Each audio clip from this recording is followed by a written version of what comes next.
Welcome to Up to the Minute. I'm Todd Duplantis. It's Thursday, of course, September the 17th. Glad to have you with us. We've got your HCC news and information for the next half hour or so. Brittany Pacheco is joining us from her home studio. Good morning, Brittany. We've made it through yet almost another week.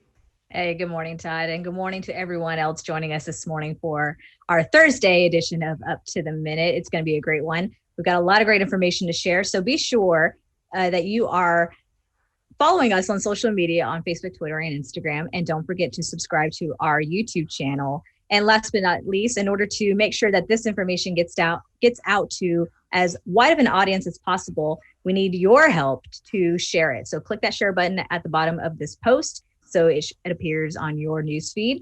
And let's get into it, Todd.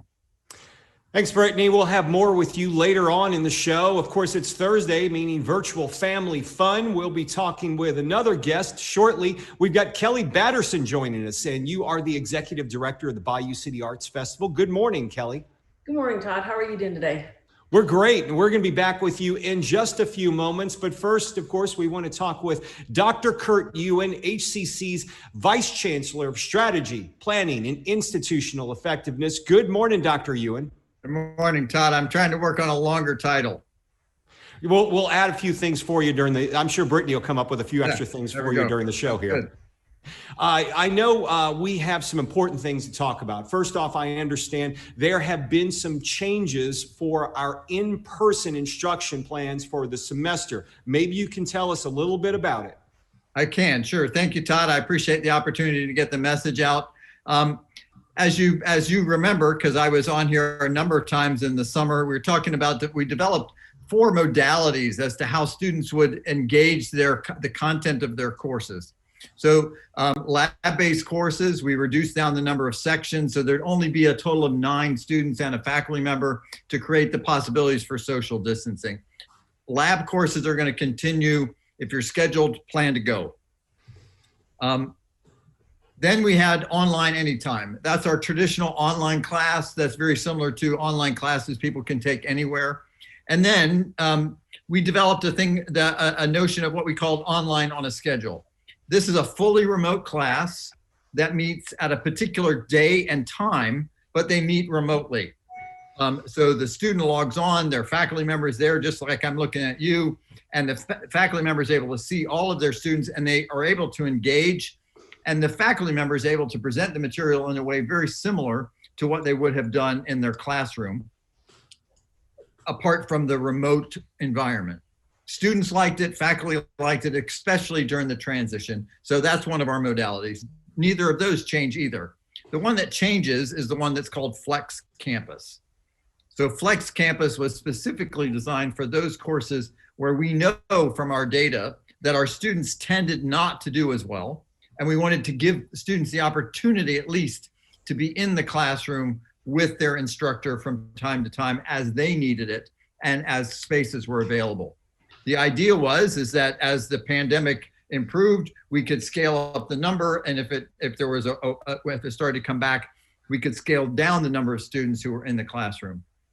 As we know, in Harris County, we're still at level 1, red. And so out of an abundance of caution, we've decided to maintain Flex Campus as fully remote. So Flex Campus courses will not have the in-person component that they were planned to have, but will revert back to the other part of the plan, which basically says these courses now become fully remote in the same way that online on a schedule is. Students come in, they log in, and students have been doing this in these courses since the end of August. And all we're saying is those courses will continue in that mode as an online on a schedule class through the end of term. And we're working now to reopen Flex Campus opportunities in the spring. So that's the biggest change to the program. Well, it sounds like it's mainly affecting the Flex Campus. Online on a schedule, not affected. Online anytime, not affected. And the lab-based courses, which really were a concern in the spring because students were trying to finish those lab-based courses in order to keep up with their degree plan or graduate. But it sounds like those students are going to continue to stay on schedule this semester. Is that correct? Yeah, I can. And let me tell you, I want people to know that throughout the summer, we've been trying to work students through the completions. So we've been having students on campus to complete their labs that were incompletes from the spring. We've learned a lot about screening protocols, about PPE. So when students come into campus, they're going to see a lot of things very different. When they go to the restroom, they're going to see that every other sink is sealed off. Every other urinal may be sealed off. Stalls will be sealed off. Water will be shut off. Air hand dryers will be shut down because they spread COVID. And the number of people allowed in those rooms will be limited. Break rooms won't happen. Vending machines won't be there. When you walk into a lab, if it's a science lab, you're going to have physical plexiglass barriers, just like you have at HEB or Kroger when you go to shop, where you have to pay behind you'll have the same kind of experience. And there'll be signs everywhere for social distancing. So there's going to be a lot of changes. We've learned a lot, and we know that we can keep the limited number of students who will be on campus for their labs safe as we move forward. And for those who are wondering what the campuses may look like, we have a video running in social media, and you can also find it on our YouTube channel that'll give you a bit of a preview to what to expect when you return to campus. As you mentioned, things are going to look different. Those students for the lab-based courses, they will start coming to campus on October the 5th. That is still on schedule from what you're saying? That is still on schedule, October 5th. My hope is that they should be hearing from their instructors. So realize, of course, that there will be an entrance protocol. They will get an email that will have a QR code in it. That is essentially their ID to get in, because they only get one if they're a registered student. That it'll be scanned, a temperature will be taken. As a part of that check-in process, they'll be asked a series of questions online that they can respond to, very similar to the questions I had to respond to when I went and got my hair cut this week. I had to wear a mask, I had to get my temperature checked, and I had to answer a few questions. We follow the same protocols. So students who are coming for their labs for the first time for sure should come a little early. They should be there to make sure that they know, because not every door is going to be open. For each building, there'll be one door that'll be able to be accessed, right? So to know where it is, how to get in, and to make sure that the timing is there so they're on time for class. The other thing I wanted to mention is that effective the 28th of September, we are beginning the process of preparing for spring term. We know that fall and summer was difficult on a lot of students in terms of getting access to someone who could answer their questions about registering, about financial aid, about tutoring, those kinds of things. We're going to begin the process of beginning to have certain services at our locations as opportunities for students to engage us. More of that information is going to be coming out to students in a letter from our chancellor, and that should hit their inboxes later today or tomorrow morning. So the main takeaway there, students, is we will have some services returning to campus for you. If you want to see people in a somewhat face-to-face fashion, look for that communication later on today. And on October 5th, we're looking at enrollment services and financial aid, advising, counseling, career services, them to open maybe in a limited fashion by appointments. Is that correct? Yeah, it'll be by appointments, and it won't be at every location. So we've identified select locations where there is large volume, large access right off of the Beltway or our I-10 or that kind of thing, so that students can get in, they can get out. It'll be skeletal staff. If you're adept virtually, we have lots of virtual lobbies where you can get all the support you need. They're running all the time. But for the students who may have challenges with their internet connection or those kinds of things, they can always come in, and at those locations that'll be clearly identified in this communication for students to know where they can get the services they need. Dr. Ewen, I know you're on the team that works with student services to look at what students and the feedback they're giving us. Just a broad glance, what are some of the feedback you're hearing from the students through student services? So we do what's called a pulse survey every month, and we've been doing that since the beginning of summer to find out for things like, what are students struggling with? Connection, major topic. finding an internet connection, figuring out how to connect in a new way, especially realize that in the spring, over 50% of our students had never taken an online class. So that's a big transition. Right. The other thing is we've been asking about their comfort level coming back to campus. Many of our students and many of our staff have indicated over the summer that they were, especially as the numbers began to rise, that they were concerned about coming back to campus. Those numbers are starting to come down a little bit as we get closer and people see the efforts that we've made to ensure their safety. But I can tell you that one of the things that we keep hearing is that students say, I have kids at home. I don't have a quiet place where I can study. They're not saying they need to come to a library. They're saying, I would like to have a place where I could just come and there's not kids running around and I can focus on my work. So we are planning to begin opening, again, at these select locations, spaces where students can come in, be socially distanced from others, maybe put a headphone on, that kind of thing, and they can engage in quiet work in a space with good internet connection. Realize, of course, that if they're wanting to do that in the evenings, we have extended Wi-Fi access in many of our parking lots where they can come sit in their car and work on their work there. So there's lots of opportunities. If students have questions, go to our virtual lobby and they'd be able to fill you in on those kinds of services that are available. Dr. Kurt Ewen, we always appreciate you joining us on the show and bringing us up to speed. And students, if you've got questions, you can post them in the comments here or visit the virtual lobby. We'll have a link to that in the post in this show. Dr. Ewen, thanks for being here this morning, and we'll see you again soon. Thanks, everybody. It's good to see you. Take care. And we're going to move on to Kelly Batterson. I must admit, Kelly was a guest on one of our other shows, which is now out in social media, The Topic. And Kelly, we were talking about the fact that the Bayou City Arts Festival, you guys had to pivot a while back, and you didn't anticipate things to go on for this long, but now it's really affected your fall festival as well. It affected the one in the spring, and now it's affecting the one in your fall.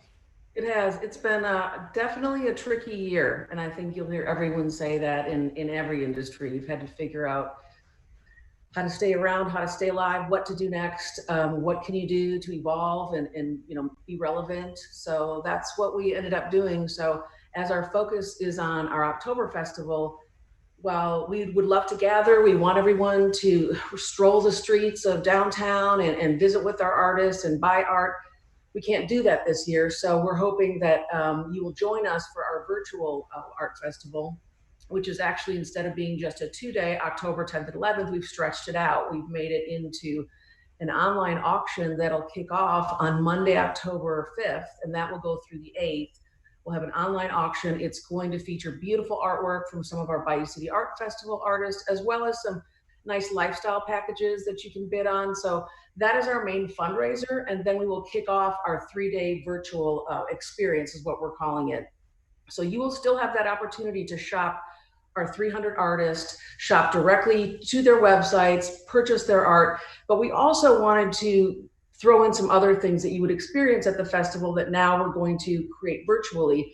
And it's been interesting because while we normally promote all of our artists and we focus simply on our Bayou City Art Festival artists, going virtual has allowed us to kind of celebrate art in all of its forms. So we're able to not only feature artist talks where you can just have artists interviewing artists and you can have artists behind the scenes looks, we can also look at a lot of the public art that's in Houston, all of the different things, street art that we don't normally see at our particular festival, but it's an opportunity for us to bring people to our website, give them more to experience in this unique circumstance.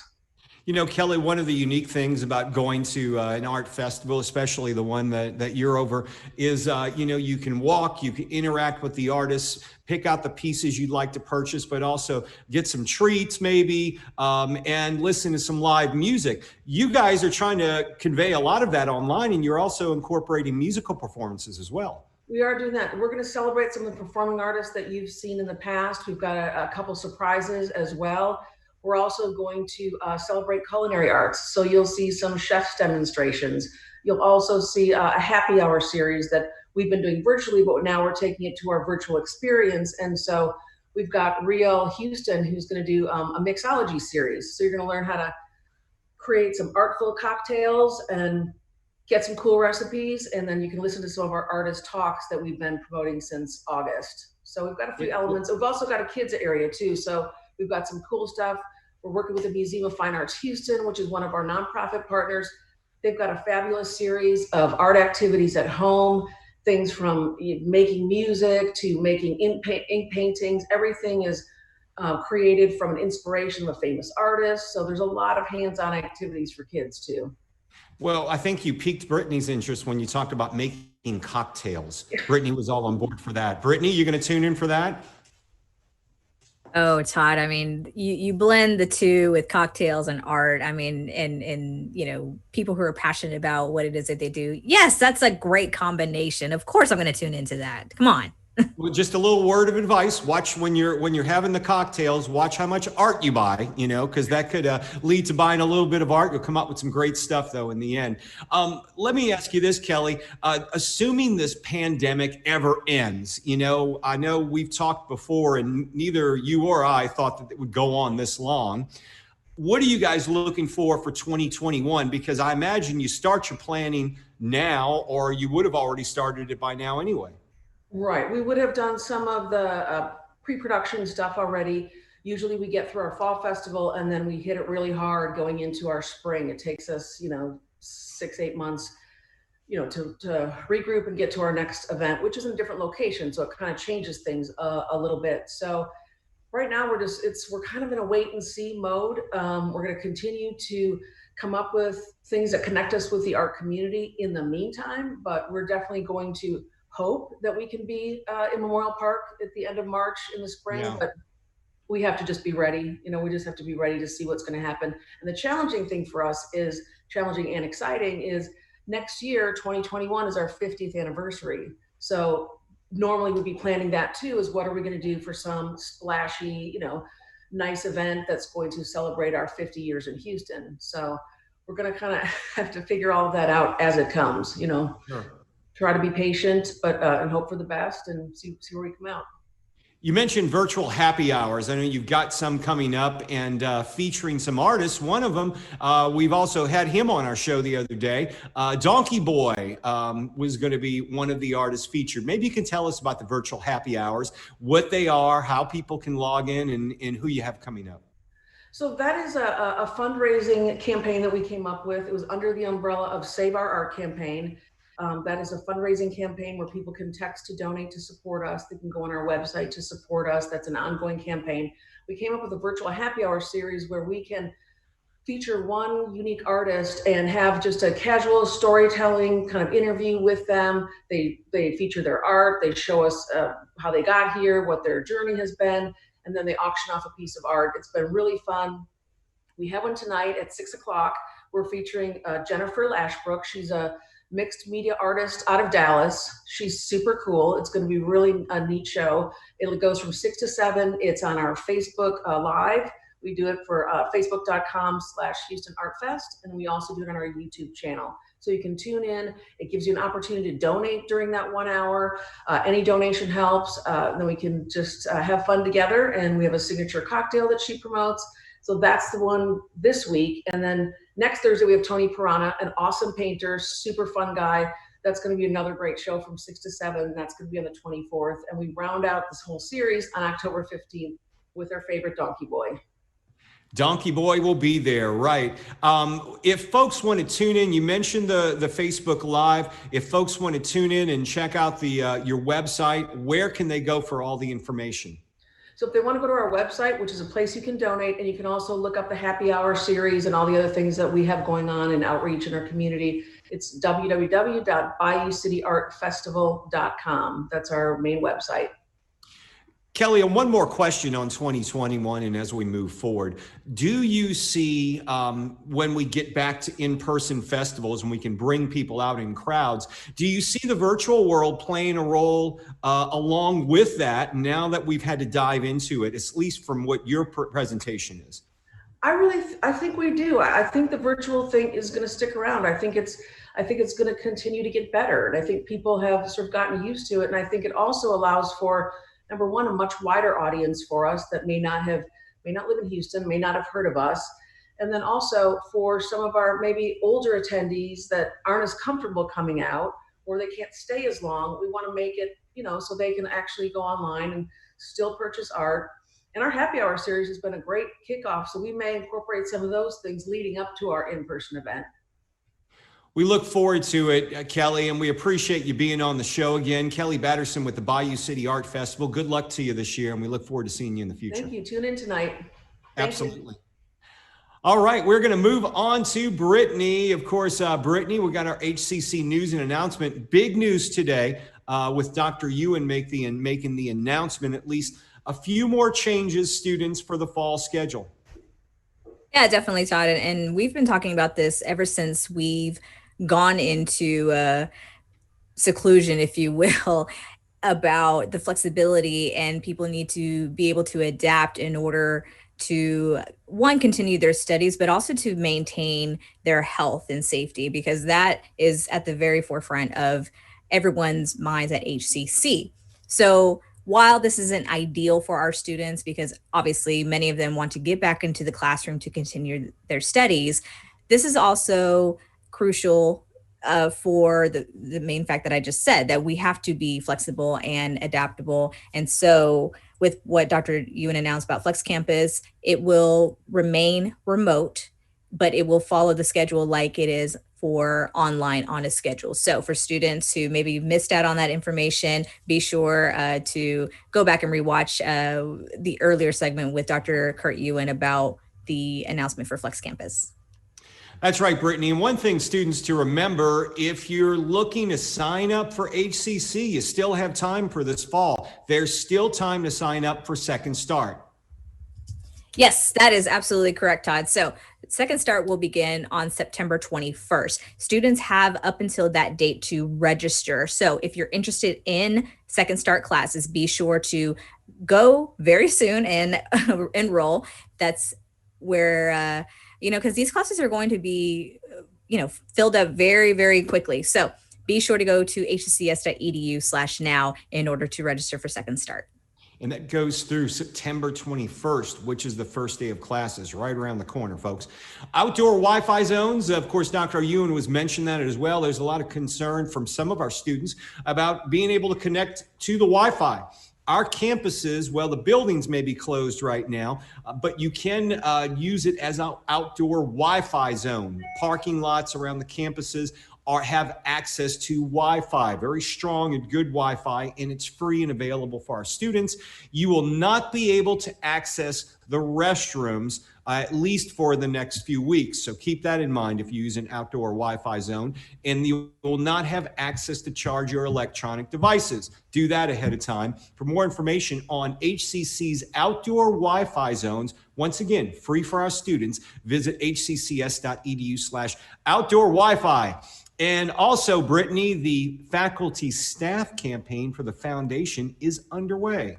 It most certainly is, Todd. It's all underway through November 6th. And now this is the time, now more than ever, really, that HCC students are in need of our support. So the HCC Foundation has asked all of us here, faculty and staff levels, to make a contribution to their education. You can sign up for a payroll deduction, and your gift will impact many students. And I can tell you, as a former scholarship recipient, it makes all the difference in the world. So if you're interested, once again, to participate in the All In for HCC faculty and staff campaign, be sure to head over to hccs.edu/allinforhcc. And if you also want to promote it on social media, be sure to use the hashtag allinforhcc. And Brittany, I'm going to go ahead and share my screen real fast because I wanted to cover something involving students, and it's on our website. So let's see here. If you can see this here, we have a web page with student virtual support webinars. So we have webinars available for students. You can find them through our website, and you can register student virtual support webinars, navigating HCC systems and software. One of them happens, Brittany, September 21st, which is also the first day of Second Start, from 10 to 11 a.m. You do need to register. Another one on September 28th. And then there's live Canvas tours happening on September 22nd, the 24th, and the 29th. And Brittany, if you scroll down the page, highly effective habits for online students. All this information is available to our students. We have a number of webinars to try to get you through this thing we're living through right now with COVID, online learning. We've got webinars available for you. So it's free to log in. You just need to go ahead and register. And Brittany, we'll have more information on that tomorrow as well, with a link to that on our website, but you can find that location through our website as well. Virtual coffee breaks, we've got them for faculty and staff.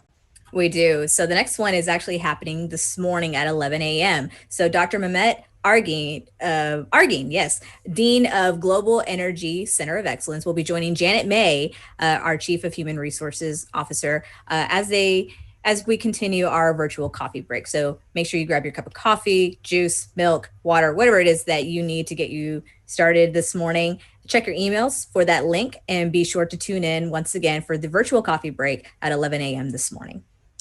That's right. And students, Dr. Ewen was also talking about our virtual lobby. That's available for you. They have extended hours. You can visit it by going to hccs.edu/virtual lobby.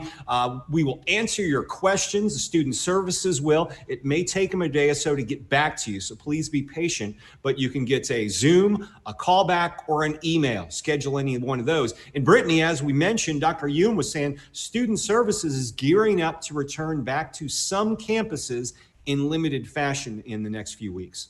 Yeah, that's absolutely correct, Todd. So more of that information will be sent out to students via email. So students, make sure you're checking your HCCS email regularly, because all important announcements from the college will be going to that account. So you don't want to miss out on that information. Yes, we will share that information here on social media, but be sure you are staying up to date with the latest announcements from the college through your HCCS email. It is Hispanic Heritage Month, and we've got a number of events going on. Number one, HCC Office of Student Life will be recognizing Hispanic Heritage Month across the district with activities. So make sure to check your emails and links to register. One of them they have coming up on September 17th, today at 1 p.m. It's called Know Your Rights. Join Student Life, Amnesty International, and the ACLU on Constitution Day for a session on understanding and protecting your rights. Another one coming up next week, Brittany.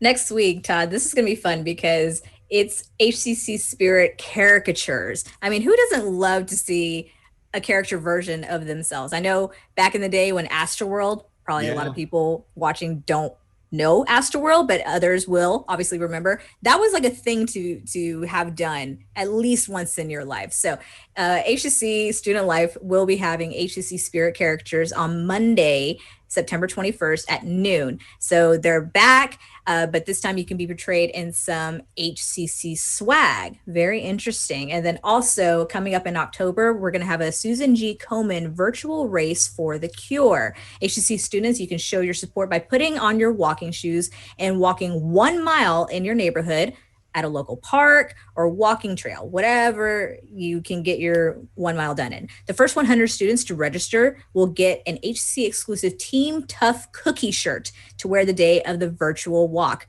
I want one. So if you're interested, you gotta walk actually to get it though, Brittany. I can do it. I can listen. Okay. I can't run.